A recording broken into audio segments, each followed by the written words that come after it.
Nestes últimos dias, há grande necessidade de se estudar o livro de Daniel em conexão com o livro de Apocalipse, pois um é uma profecia e o outro é a revelação dessa profecia. E hoje nós estaremos iniciando uma nova série, na verdade, um seminário do livro de Apocalipse. E eu, de maneira especial, posso dizer para vocês que para mim é a realização de um sonho, porque desde a primeira vez que eu estudei esse assunto no IEST, onde o meu professor foi o Diego Silva, eu me encantei com as profecias e com todos os elementos tão singulares apresentados no livro de Daniel e também no livro de Apocalipse. E desde então vim acariciando no meu coração o desejo de fazer um seminário completo de Daniel e Apocalipse, verso a verso. Para mim vai ser um desafio hoje, porque a minha rotina de pregação é bem grande e a minha garganta já está nas últimas. Muitas vezes eu até falo realmente movido pelo poder de Deus, porque como a minha rotina de falar é bastante estudos, gravações, etc, minha garganta está começando a sentir. Então hoje eu vou tentar falar o mais calmo possível, o mais baixo possível também, para eu conseguir avançar na rotina de atividades que nós temos a desempenhar. Então hoje nós começaremos fazendo uma introdução ao livro de Daniel. Digo para vocês que essa introdução é importante. Nós vamos entender o contexto por detrás do cativeiro no qual Daniel esteve inserido. O meu nome é Silverino Kiel, sou o fundador do IAG.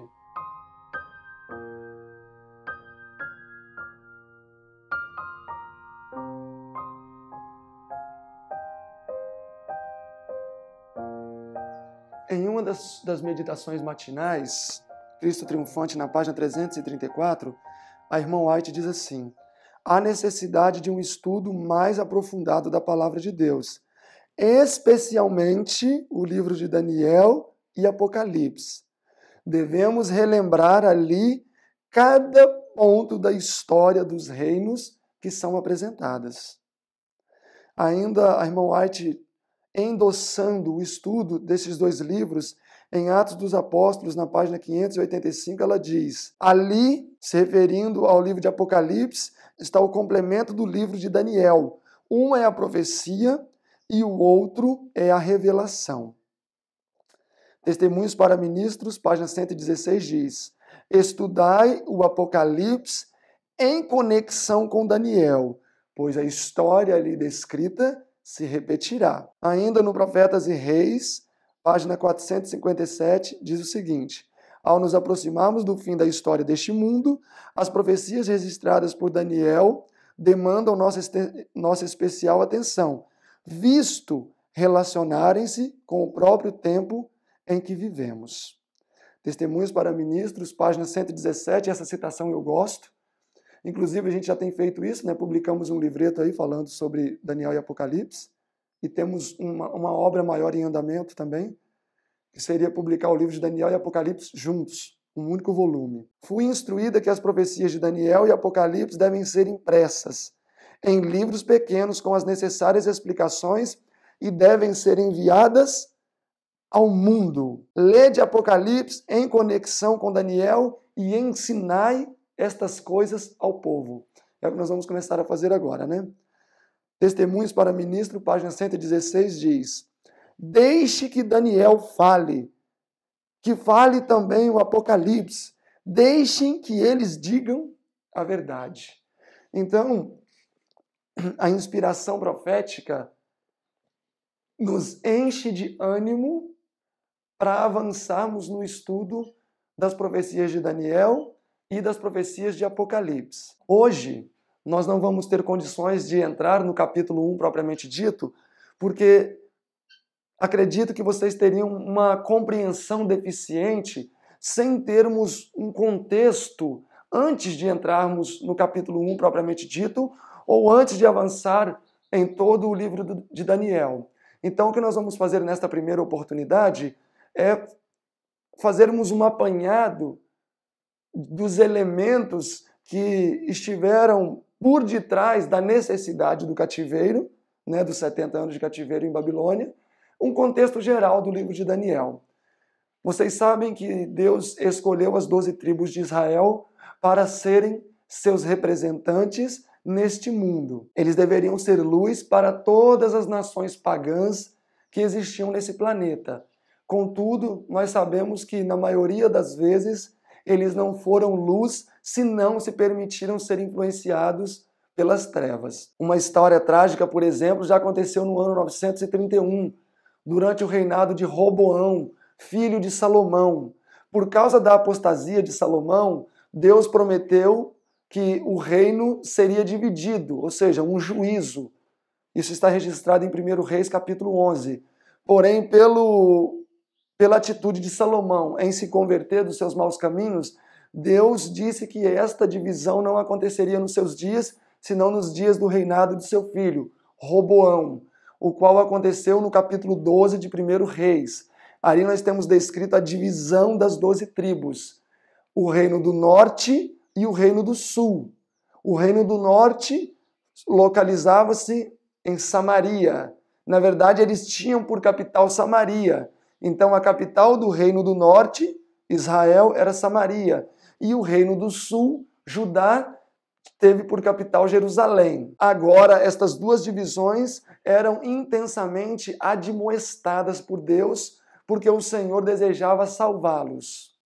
Então, depois do ano 931, Deus começou a bombardear o reino do norte e o reino do sul com poderosas mensagens vigorosas com o intuito de salvar tanto o reino do norte, Israel, quanto o reino do sul, Judá. Inicialmente, a maior quantidade de profetas foi concentrada para o reino do norte. Por exemplo, Micaías, profeta de destaque nas Escrituras, o profeta Elias, o profeta Eliseu, o profeta Jonas também profetizou para o reino do norte, embora fosse um profeta para nações pagãs, o profeta Oséias, o profeta Amós, o profeta Miqueias, o profeta Isaías, entre outros profetas que não são mencionados diretamente no cânon sagrado.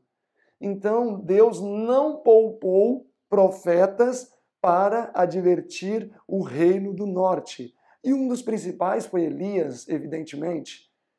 O Profetas e Reis, na página 116, diz assim: Deus estava se preparando para enviar o mais poderoso de todos os profetas, Elias, o tesbita. Porém, a reforma que Elias promoveu foi passageira, temporária. Fez-se necessário, então, levantar outros profetas. No ano 767, ele levantou o profeta Amós, que profetizou até o ano 765. Depois temos o surgimento do profeta Oséias, que foi levantado no ano 755, profetizou até o ano 725. Depois, no ano 740, levantou o profeta Miqueias, que profetizou até o ano 699. Depois levantou o profeta Isaías, no ano 745, que profetizou até o ano 685. Todos esses antes de Cristo, obviamente. E então o profeta Micaías e Oséias, por exemplo, profetizaram desde 745 e 740 até 722. 722 é uma data importante. Foi quando Israel foi destruído totalmente pelos assirianos. Então, até o ano 722, esses dois profetas foram contemporâneos com Oséias, e então nós temos 3 profetas de peso advertindo o reino do norte. A partir do ano 722, uma vez que no ano 725 Oséias cessou seu ministério e Miqueias perdurou de 722 até o ano 700, e Isaías, desde o ano 722 a 685, canalizaram todas as suas energias para o reino do sul, juntando assim as suas forças com o profeta Abacuque, o profeta Sofonias e mais tarde o profeta Jeremias e o profeta Ezequiel. Então Deus não poupou profetas para advertir a nação do norte e a nação do sul. A mensagem para o reino do norte era Amós capítulo 4, verso 12. Prepara-te, ó Israel, para encontrares com teu Deus. Em Samaria, o os pecados do povo de Deus estavam acumulando-se até o céu. O capítulo 2, o verso 7 diz que o pai e o filho dormiam com a mesma mulher. Entre outros terríveis pecados que estavam contaminando a nação de Israel, o reino do norte. E quando Deus, através dos seus profetas, trazia uma mensagem, ela era rejeitada. Olhem aí o capítulo 7 de Amós, verso 8. E o Senhor disse: Amós, que vês? E Amós respondeu: Vejo um prumo. Então disse o Senhor: Eis que eu porei o prumo no meio do meu povo Israel, e nunca mais passarei por ele. Verso 9. Mas os altos de Isaque serão assolados e destruídos os santuários de Israel. Então Amazias, o sacerdote, em Samaria, reino do norte, mandou dizer ao rei Jeroboão: Amós tem conspirado contra ti, no meio da casa de Israel, e a terra não pode sofrer as suas profecias. Ou seja, se a palavra dele se cumprir, Jeroboão, aqui vai ser tudo destruído. Verso 11, porque assim diz Amós: Jeroboão morrerá à espada, e Israel certamente será levado cativo para fora da sua terra. Depois Amazias disse a Amós: Vai-te daqui, profeta, foge lá para Judá, vai para o sul, e ali você vai comer pão e ali você profetiza. Verso 13, mas aqui em Betel, de hoje em diante, você não profetiza mais. Notem que ele estava profetizando a nação de Deus. Porém, a nação de Deus estava dizendo o quê? Na pessoa de Amazias. Isso mesmo, na pessoa de Amazias. Vai-te daqui, vai embora para Judá. Vai para os conservadores. Que esta era a visão de Israel para com Judá. Que Judá era demasiado conservador. Porém, não era também, né? Estava mergulhado em pecados. Vai embora daqui. E a resposta de Amós era: olha, eu não sou profeta, eu só sou um boiadeiro, um cultivador de sicômoros. Esta é a palavra do Senhor. Verso 16. Agora, pois, ouve a palavra do Senhor, disse Amós. Tu dizes, não profetiza mais aqui.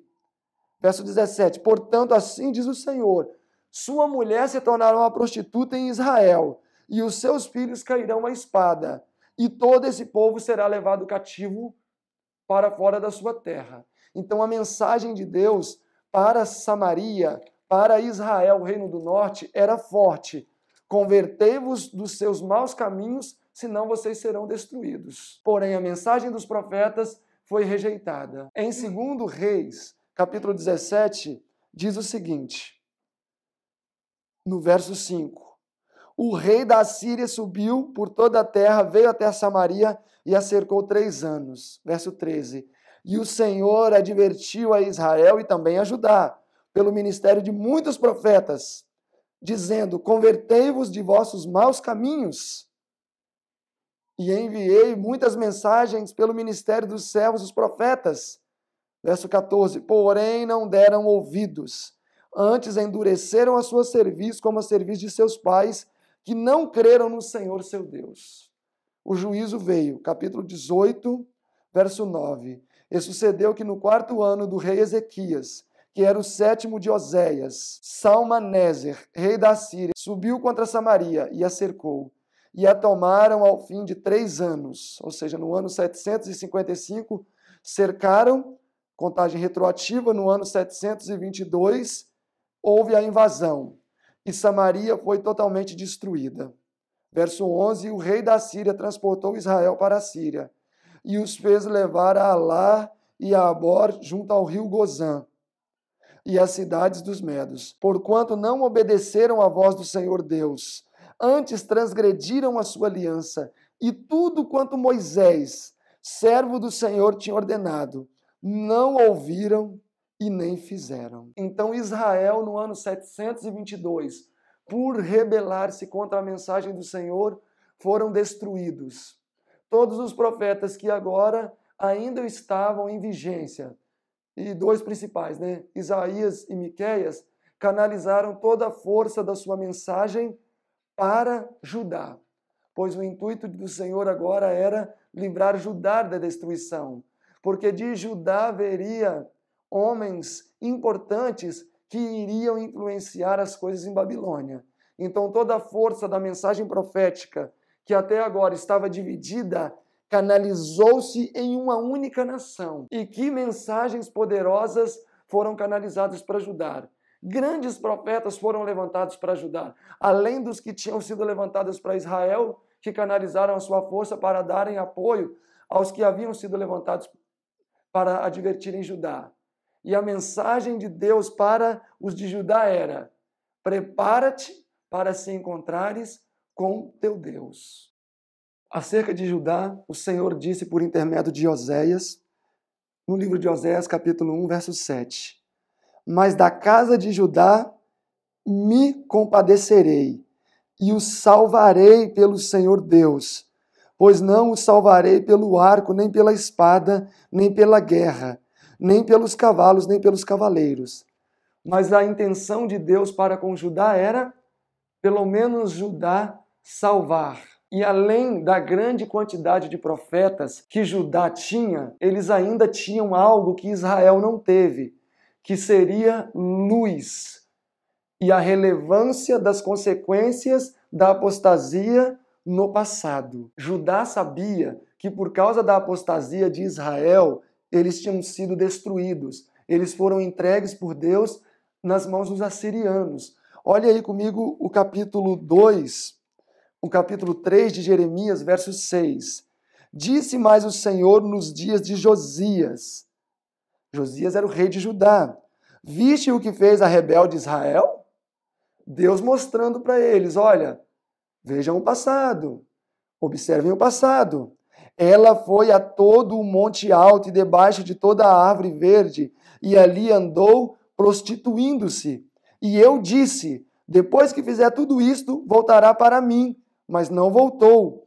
E viu isto sua aleivosa irmã Judá.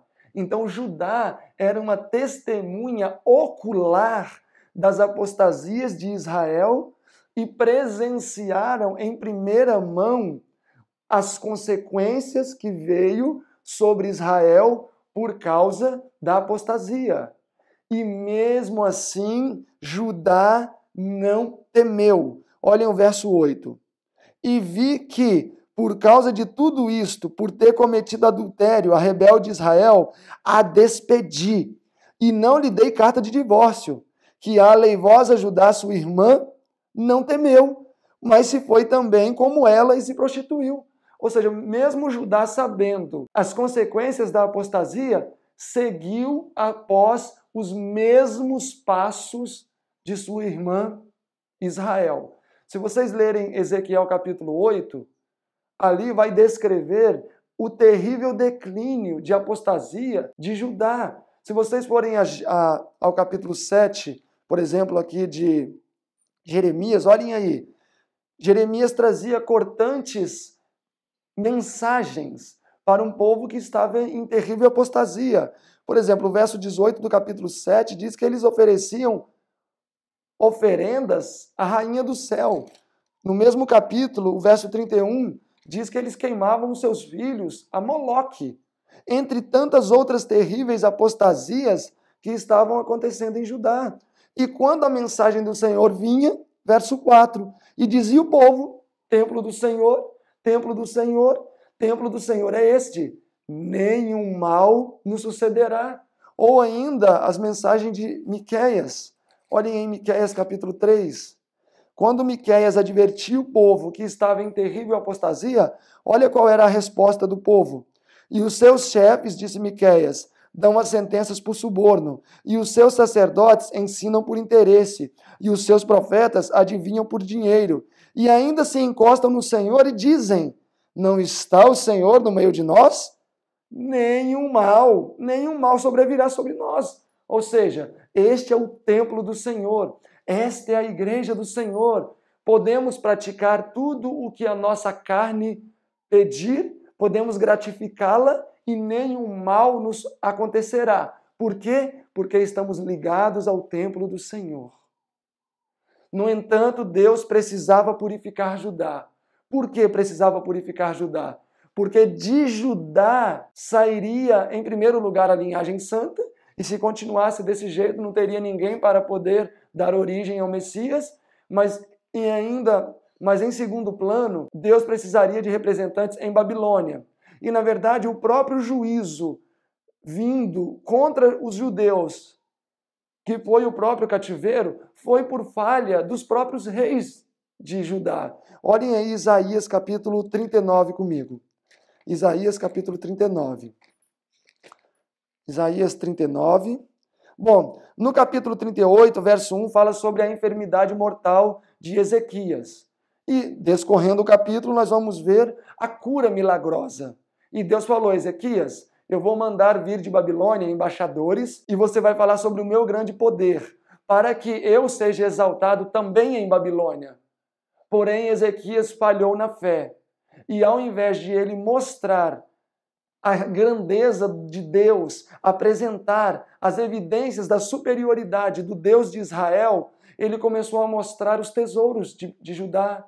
Ele começou a mostrar a grandeza material de Judá, tanto que o juízo de Deus foi, verso 6 do capítulo 39 de Isaías, Ezequias, eis que virão dias em que tudo quanto houver nesta casa, e o que você entesourou e também os teus pais, até o dia de hoje, será levado para a Babilônia. Não ficará aqui coisa alguma, diz o Senhor. Até mesmo os teus filhos que procederem de ti, que tu gerares, tomarão para que sejam feitos eunucos no palácio de Babilônia. Ou seja, por causa da impiedade de Ezequias, veio o terrível juízo de que Babilônia sitiaria Judá e levaria cativos além de toda a riqueza existente em Judá. E quando nós avançamos daqui por diante, perceberemos que Israel entrou em um declínio terrível, porque Josafá, que veio antes de Ezequias, e até Asa, conseguiu ainda manter as coisas um pouco em ordem. Por exemplo, segundo Crônicas 17:15, fala um pouco sobre os grandes benefícios de Asa sobre Judá, entre outros reis que não foram 100% bons, porém promoveram coisas boas em Judá. No entanto, o filho de Ezequias, que foi Manassés, foi terrivelmente ímpio.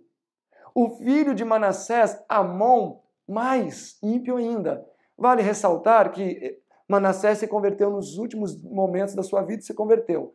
Mas Amon foi um rei terrível, porém teve um filho bom. Amon gerou a Josias. E agora eu quero avançar com vocês no reinado de Josias. Olhem aí comigo o 2 Crônicas. Eu sei que eu estou falando rápido, né? Eu até falei no começo que ia falar devagar, mas minha garganta tem suportado. E também o assunto é empolgante. Na verdade, o assunto bíblico me empolga muito, mas esse em especial me empolga demais. Ok.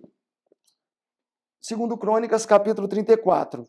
Nós aqui estamos falando sobre o reinado de Josias. E no verso 1 diz: tinha Josias 8 anos de idade quando começou a reinar. E fez o que era reto aos olhos do Senhor. E andou nos caminhos de Davi, seu pai, sem se desviar deles, nem para a direita, nem para a esquerda. Porque no 8º ano do seu reinado, sendo ainda moço, Josias tinha 16 anos no 8º ano do seu reinado. Ele começou a reinar no ano 640.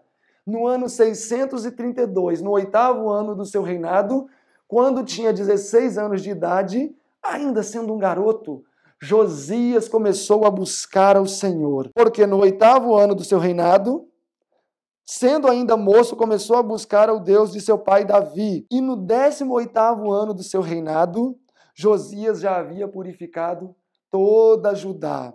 Avancem aí comigo para o capítulo 35, verso 19. E no 18º ano do seu reinado, Josias celebrou a Páscoa. Nós estamos aqui no ano 622, quando Josias celebrou a Páscoa.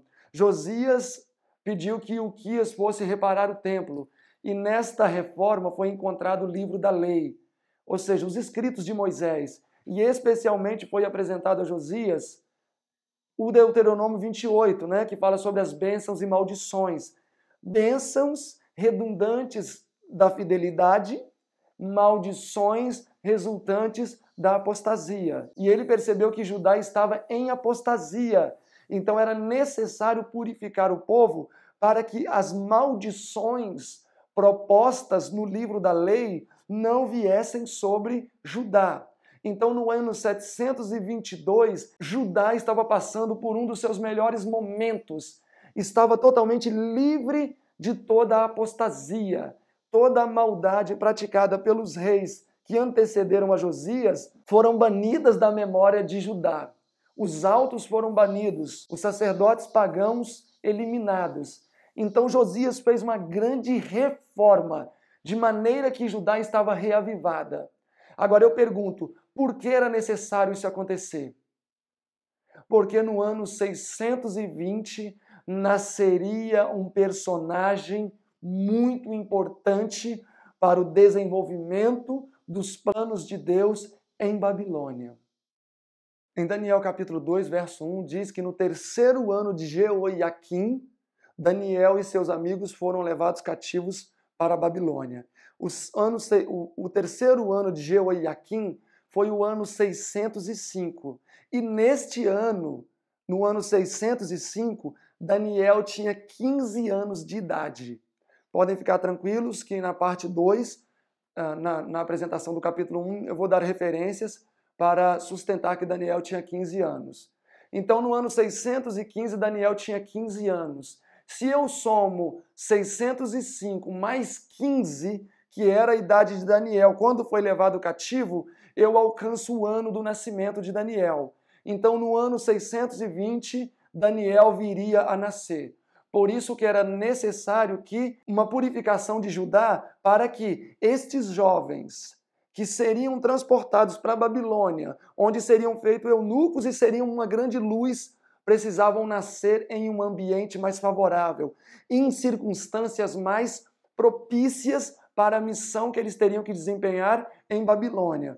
Por isso que no ano 722 concluiu-se a reforma e Judá estava reavivada com base na palavra.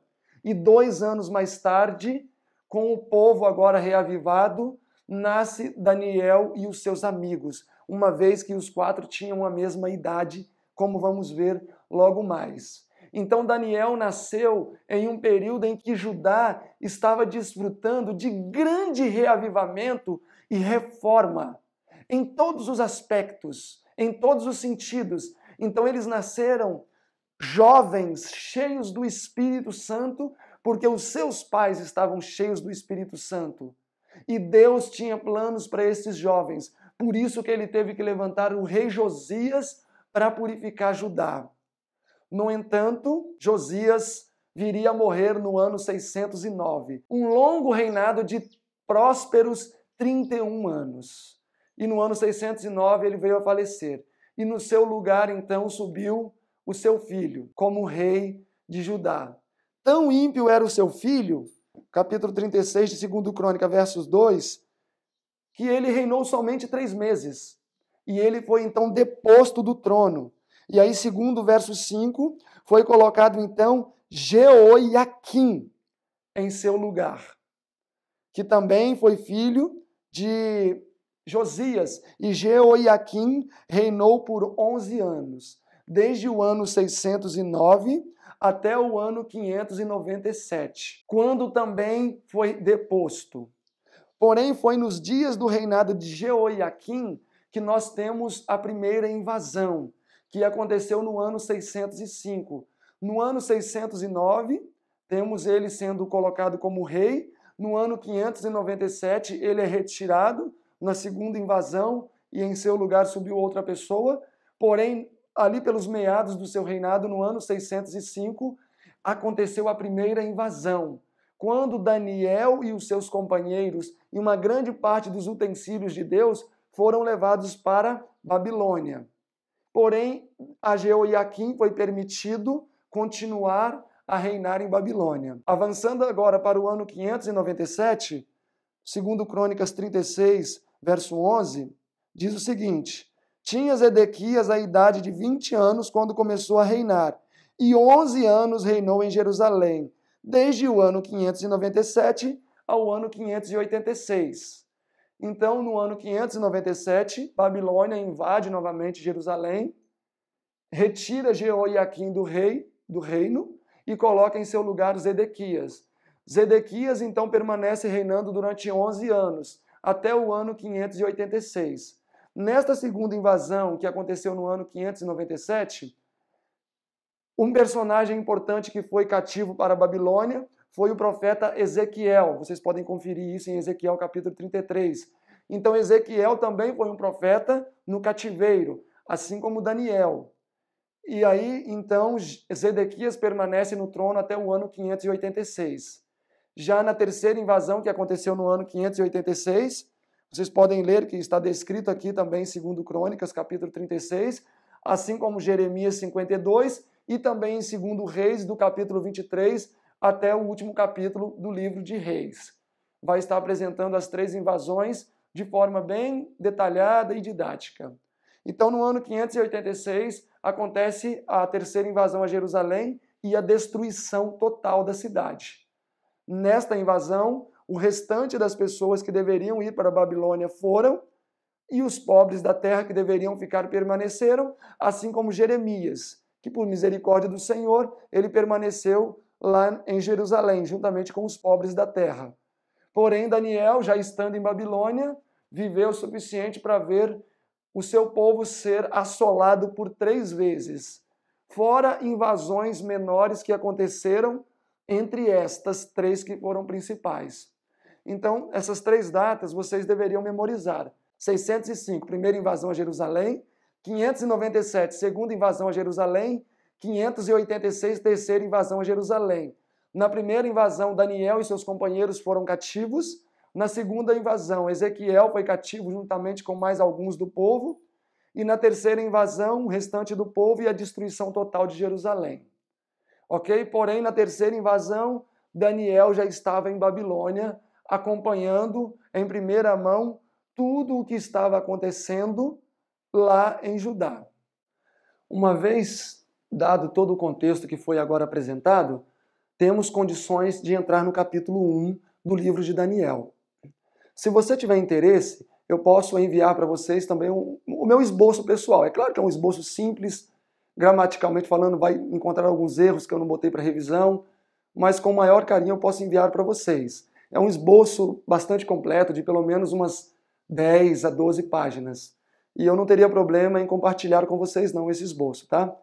Então, era necessário que tivéssemos essas informações para que pudéssemos apreciar mais os elementos importantíssimos que vamos encontrar em Daniel capítulo 1. Pois no capítulo 1 de Daniel, nós vamos perceber que existem muitos elementos que estão em conflito. Vamos encontrar 2 templos, 2 deuses, 2 povos, 2 sistemas de adoração, 2 dietas, 2 classes de cristãos, 2 sistemas de educação. E era necessário entendermos o contexto do livro para apreciarmos devidamente o estudo do capítulo 1, e não só do 1, mas dos outros que vão segui-lo.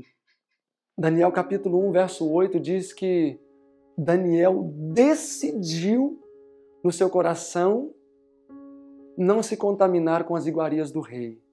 Ainda sendo uma criança, 15 anos de idade, decidiu manter-se fiel ao Deus que ele até ali tinha servido. E nenhuma das circunstâncias desfavoráveis que Daniel estava introduzido depois do seu coração o desejo de ser fiel a Deus.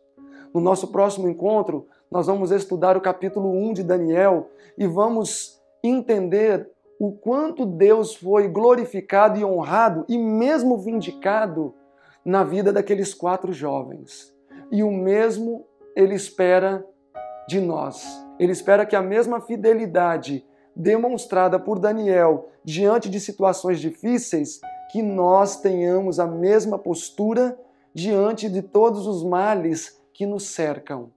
Satanás não tem poder para fazer nem a mais débil alma transgredir a lei de Deus, assim como ele não teve condições de fazer com que Daniel e seus companheiros transgredissem a lei de Deus.